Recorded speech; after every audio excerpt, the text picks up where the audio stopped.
नमस्ते। पैसा एक ऐसा शब्द है ना। हम सबकी लाइफ में कितना इम्पोर्टेंट रोल प्ले करता है, पर क्या हम इसकी लैंग्वेज को सच में समझते हैं? तो चलिए आज इसी आर्ट को यानी फाइनेंशियल लिटरेसी को बिल्कुल आसान शब्दों में डिकोड करते हैं। सोचिए, बिल, सेविंग्स, इन्वेस्टमेंट्स, ये सारे शब्द सुनकर थोड़ी सी टेंशन होती है क्या? अगर हाँ, तो रिलैक्स, इसमें कोई अकेला बिल्कुल नहीं है। सच तो ये है कि ज्यादातर लोगों के लिए पैसों की बात करना एक सरदर्द जैसा ही बन जाता है। लेकिन पता है, इस टेंशन को कम करने का एक बहुत ही सीधा सा रास्ता है, और उस रास्ते का नाम है फाइनेंशियल लिटरेसी।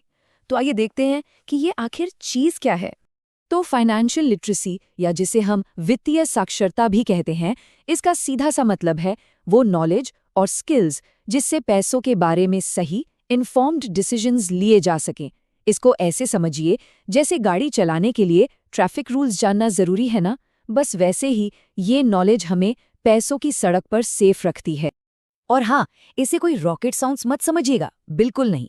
ये तो बस अपने पैसों को मैनेज करने का एक स्मार्ट तरीका है, और इसके लिए बस थोड़ी सी समझदारी और थोड़ी सी इन्फॉर्मेशन चाहिए, दैट्स इट। तो ये जो स्मार्ट तरीका है ना, ये एक स्ट्रॉन्ग बिल्डिंग की तरह है जो कुछ बहुत इंपॉर्टेंट पिलर्स पर खड़ा है। यही इसकी फाउंडेशन है, इसकी नींव है। ओके, तो इसकी फाउंडेशन के ना बेसिकली 4 मेन पिलर्स हैं।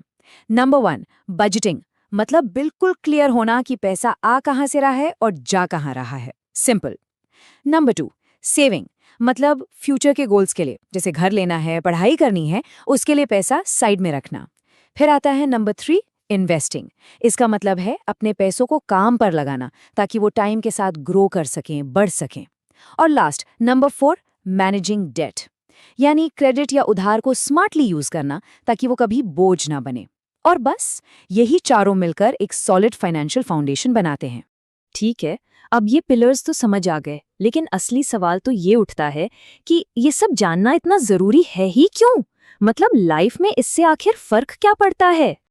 देखिए, फर्क बिल्कुल सामने है। एक तरफ फाइनेंशियल लिटरेसी के बिना लाइफ में स्ट्रेस है, कांस्टेंट चिंता है और फ्यूचर ना थोड़ा धुंधला सा लगता है। और दूसरी तरफ इस नॉलेज के साथ पैसों पर कंट्रोल मिलता है, एक फ्रीडम फील होती है और अपने गोल्स को अचीव करने का एहसास होता है। यही तो है सबसे बड़ा डिफरेंस। बेंजामिन फ्रैंकलिन ने एक बहुत कमाल की बात कही थी, an investment in knowledge page the best interest. यानी ज्ञान में किया गया इन्वेस्टमेंट सबसे बेस्ट इंटरेस्ट देता है।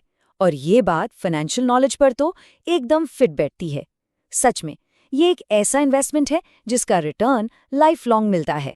तो अब जब इसका मतलब और इसकी इम्पोर्टेंस दोनों को समझ लिया है, तो अब सवाल ये है कि आगे क्या? नेक्स्ट स्टेप क्या होना चाहिए? इस जर्नी की शुरुआत आखिर करें तो करें कैसे? और ये आखिरी सवाल हम सबके लिए है।